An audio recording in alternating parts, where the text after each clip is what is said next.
welcome to LIU Post News. I'm Alex Tisa. And I'm Destiny Diggs. Thank you for tuning in. With tuition taking a rise around the country, many find it unfair for a new financial rule to be put in place. Some students may see a rise in the tuition due to the amount of credits that they take here at LIU Post. LIU Post News reporter Marissa Bennett has the story.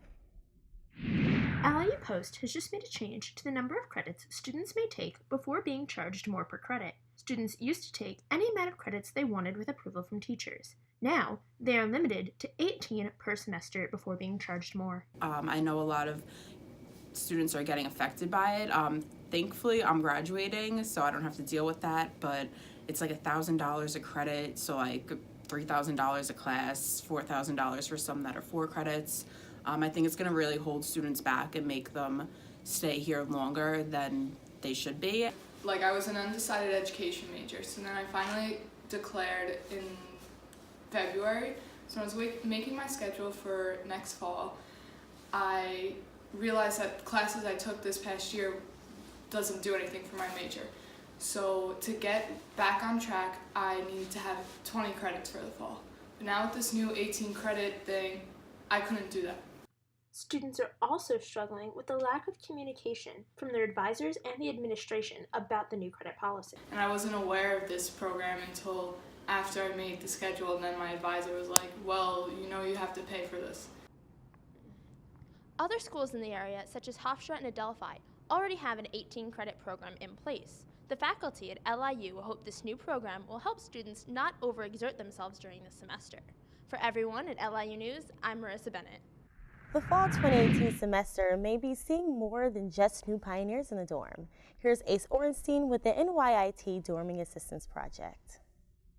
Rumors about NYIT students living at LIU Post next year have been circulating around campus.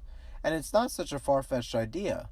The Suffolk Residence Hall is completely vacant, and there are many empty rooms in the various other residential buildings around campus. Students we've spoken to have had unfavorable opinions about the possible new residents at the university. They'll probably take up a lot of space in like our parking lots and in our residence food dining services places. It's just a lot of students on campus. Why? You know, if they're over at Old Westbury right now, from what I hear, and it seems like it's a good system. I mean, the only thing that's different is we're a little bit closer. Personally, I have friends at Old Westbury. I've been to the campus a bunch, and their dorms are a lot nicer than ours, and they're not really taking up dorm space. So I don't understand why we're moving them here, and I don't know where we'd put them. Currently, 300 NYIT students are living at sunny Old Westbury, and while we couldn't get the Dean of Students, Michael Berthel, to speak on camera, he's confirmed to us and the Pioneer that no particulars have been established and no commitments have been made at this time. This has been Ace Orenstein reporting for LIU Post News, signing off. LIU Post held a student grad fair for graduating seniors, but many were unaware that the fair was in fact happening. Christina Hadursky has more on the mystery of the grad fair. On April 17th and 18th, LIU Post held their annual graduation fair, where students can pick up their cap and gown, order a school ring, take their senior photo, and purchase alumni merchandise. Due to financial status and incomplete classes, some students picking up their cap and gown were shocked when they found out they were not eligible, especially since they were never notified via email. These students were then directed to go to enrollment services, where things appeared unorganized due to the advisors showing up an hour late. 3 tickets were given out with each student's cap and gown in case graduation is moved inside due to inclement weather, which happened last year. Jamal Mosley, a senior criminal justice major, expressed his thoughts on the 3-ticket limit and the graduation fair as a whole. I feel like the university hasn't informed me well enough on graduation, and I feel like it's not fair that we only get 3 tickets per for the graduation, when we could have like the graduation hosted somewhere else. Like, I feel like it's inconvenient for us as students and for our families. So I feel like LIU Post needs to step it up and do a better job in the future.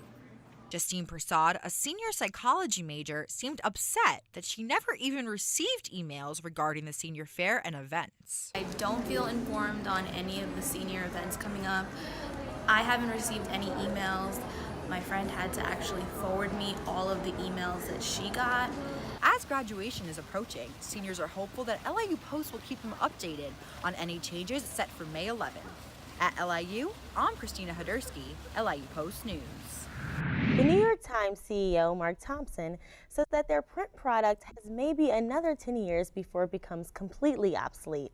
They plan to focus on growing their digital platform. Here's Nicole Wojnicki with how digital killed the print.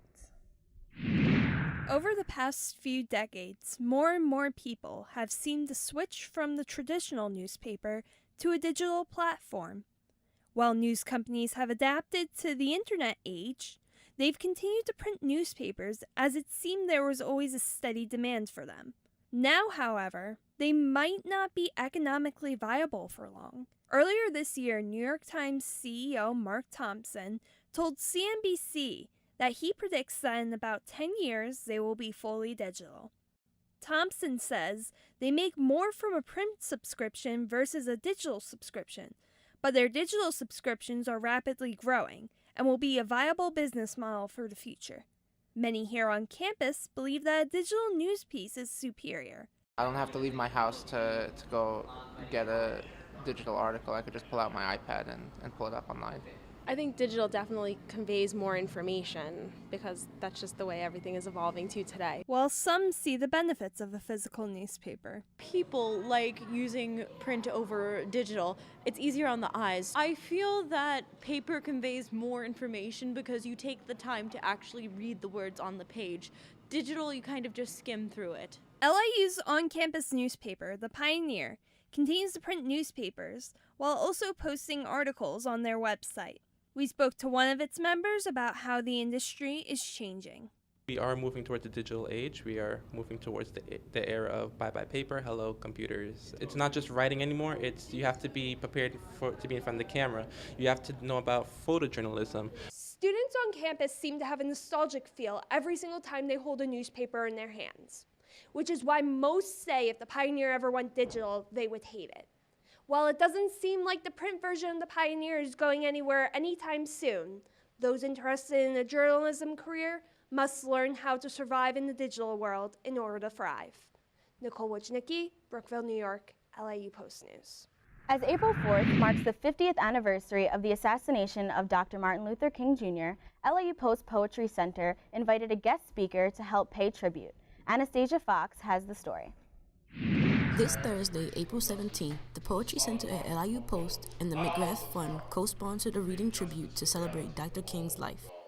Both students and professors filed into the Great Hall at the Winnick House to hear former civil rights activist, actor, and poet David Mills read some of the most famous Martin Luther King speeches, including I Have a Dream Today.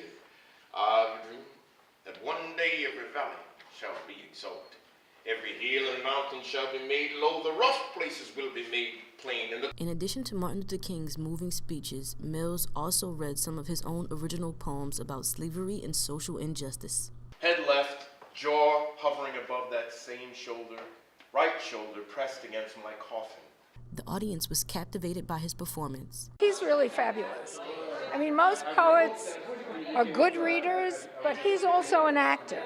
So he does his poetry as performance pieces.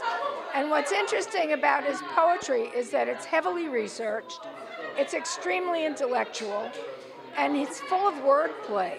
Mills says there's more to it than we think. The kind of rhetorical strategy of writing a poem, the craft of poetry beyond the research of the history, I spend many more hours on that than, let's say, practicing reading a poem, if you understand what I'm saying. But because I am an actor, I think that comes into play in the rendering of the reading of a poem, if that makes sense. Mills has been to the Post campus 4 times before to perform his poetry and always looks forward to student responses.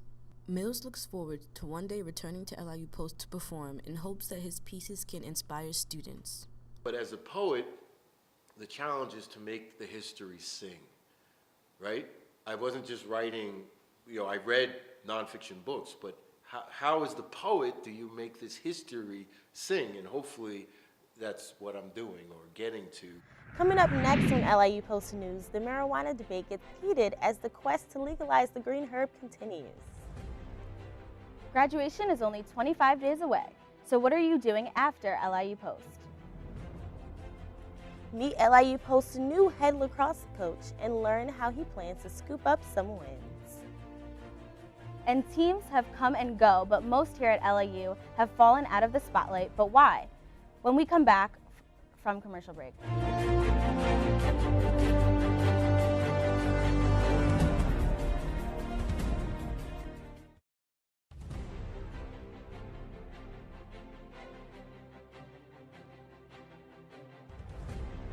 Welcome back to LIU Post News. Thank you for tuning in. The quest to legalize marijuana in New York is still an uphill battle. Ms. Nixon's campaign, which has already garnered ample news coverage with calls for legalizing marijuana and tough acts on Mr. Cuomo. Jennifer Coley has more on the journey to legalize marijuana. Officials like Councilwoman Karen believe that the new vape epidemic is the new gateway to marijuana. Reason for young people to start using them. In addition, not just tobacco, vaping is used when smoking THC, which you may know is the psychoactive ingredient in marijuana. An opiate problem here in Nassau County. We constantly talk about gateway drugs. This is a gateway drug that will bring your child to the use of opiates or heroin. But others like Cynthia Nixon differ.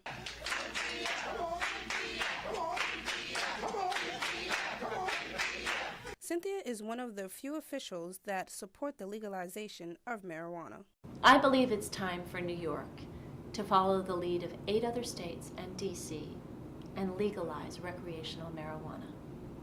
There are a lot of good reasons for legalizing marijuana, but for me it comes down to this.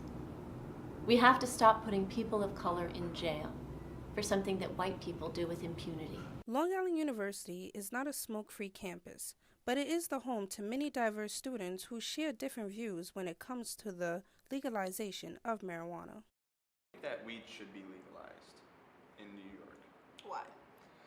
Because it's basically everyone's doing it right now, and it's illegal at the moment, but some people use weed to relax, and they really want to have that stress relief, and I feel that it should be decriminalized, maybe not so much legalized, except for maybe medical use and things like that.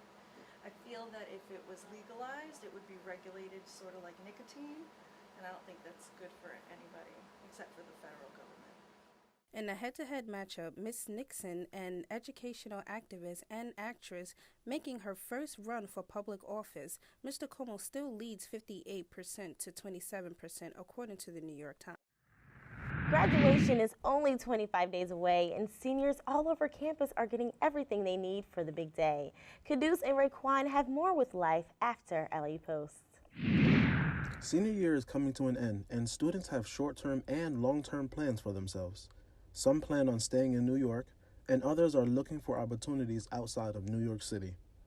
First, I want to travel for a little bit, but also I want to put my foot into my career, so grad school is definitely on the table from the jump, and if that's not the case, I still want to put my foot in the field, so I will be working either in social work or I will be working in clinical psychology, so I would still have my chance, but I wouldn't be able to fully do what I want to do. So I still want to be able to go to grad school, get my degree, and then be able to really put my foot in the field. But if that's not the first option, then I will still go on my field and be able to do what I need to do, only to a certain extent. So immediately after graduation, I plan on hibernating for a week because I owe myself sleep. But in the future, definitely I'm hoping to go to California. That's ultimately where my dream jobs are. So that would be fantastic. After graduation, I plan on continuing to study for my LSATs to go to law school in 2019. In the meantime, I will be hopefully working and traveling if I get the chance. Students were asked if they had any regrets during their college journey.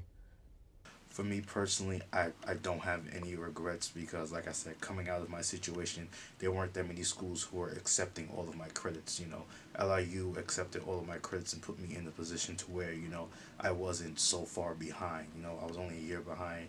I graduated a year late, you know.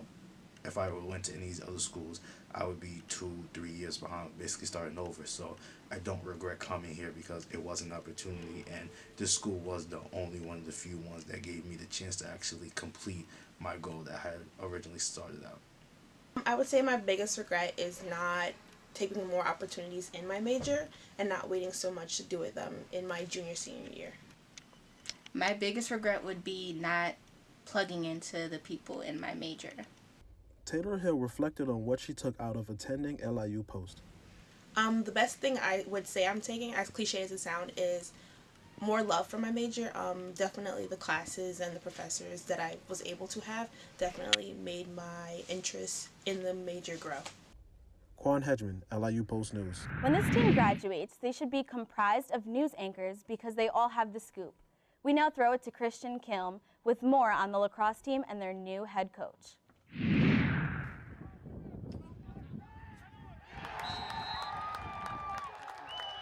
Last season, the LIU Post Pioneers men's lacrosse team had a disappointing season, ending with an 8-8 record and a first-round loss to NYT in the playoffs. But that's not the case this year, as they are off to a hot start, as they are currently the 12th-ranked team in the nation with an 8-2 record and are on a 5-game winning streak thanks to new head coach Eric Wolf. Wolf was the former offensive coordinator for the University of Albany and Harvard University. Wolf said that this transition to head coach comes with more responsibilities and that he has to trust his other coaches to make sure they're doing their jobs correctly. He also added that he is extremely happy to be the head coach here because of the renowned history of the lacrosse program at LIU Post. Attackman Will Snelders has been lining up the scoreboard this year as he is one of the top scorers in the nation and he's only a freshman. With the Pioneers off to an amazing start, Wolf and the team look to keep dominating through the season, but they have to get through down-the-road rival NYT, who is currently ranked 8th in the nation, in a Battle Boulevard matchup this Saturday at 4 p.m. at President's Stadium on the campus of NYT. I'm Chris Klomazewski with LIU Post News. Now back to you guys in the studio. LIU Post is a Division II school that is governed with some of the top teams in the East. They recently added over 5 new teams to the roster, and some would say that they have fallen out of the spotlight. Taylor Hill has more on the forgotten LIU Post teams. LIU Post has recently added fencing, golf, rugby, bowling, and equestrian to join the mix of NCAA teams established here. 3 years, I'm a junior. I think it was 4 years ago. I transferred here, and it was 2 years since I transferred here that they started. Many students on these new teams feel they have not been treated to the standards set because of the lack of knowledge to said sports. I think one thing particular for our team is that not a lot of people understand it, including the athletic department, so we don't always get as much coverage as the other teams. Again, not a lot of people know about us. And we also don't have any home games because it's so expensive to stay on Long Island because golf is like a 2 to 3 day event. There are still things that could be worked on. Like what? Like other sports got, like warm-ups, like sweats, and we didn't really get anything like that. With those new teams, students think there are ways they can feel more inclusive to the other teams. For example, Team for Teams, which is a way for athletes on 2 teams to attend each other game, preferably home. People in the athletic department really take time to learn our sport and have then one person that understands how to then publish articles and whatnot. I think we could be like broadcasted more and maybe even, I think it was cool that like the newspaper reached out to us and like did a couple articles about the bowling team. I thought that was cool. It kind of put a name on us. For our team is that not a lot of people understand it, including the athletic department, so we don't always get as much coverage as the other teams, but they still support us. Like, because we play close, like we'll play within like an hour and a half. And even when we do, like there's no notifications to anything like there are for other sports. Because I know a couple people said, hey, like we want to come watch you, when are you playing? And I'm like, oh, we played like Westchester like last weekend. It is safe to say the athletic department has some work to do in making all teams equal and shine in their prospective program. Taylor Hill, LIU Post News. That's all the time we have here on LIU Post News. I'm Destiny Diggs. And I'm Alex Tiso. Thank you for watching, and we will see you next time.